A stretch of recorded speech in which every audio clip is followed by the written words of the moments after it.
بسم الله الرحمن الرحيم.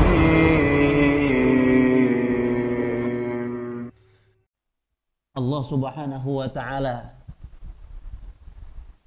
mengancam bagi orang-orang yang membatu hatinya dari mengingat Allah.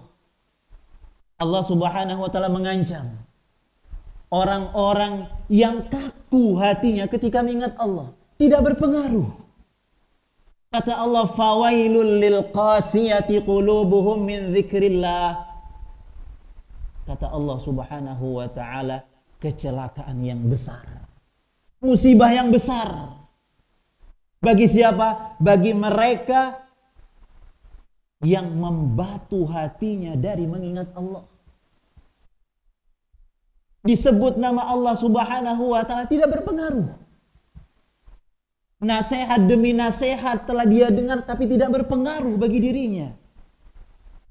Fawailul lil qasiyati qulubuhum min dzikrillah. Celaka, musibah yang besar bagi hati yang membatu, yang kaku dari mengingat Allah. Ma'asyiral ikhwah rahimani wa rahimakumullah, tujuan hati itu diciptakan untuk satu hal.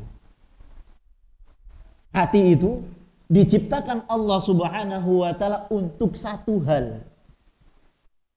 Itu untuk tunduk kepada penciptanya, itu Allah Subhanahu wa ta'ala.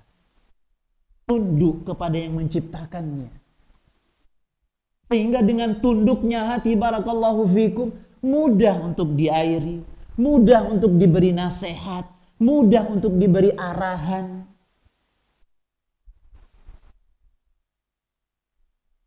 Nasihat mudah dia terima.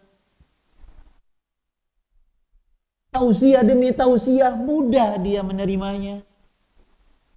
Karena apa? Tunduknya hati dia kepada Allah Subhanahu wa ta'ala.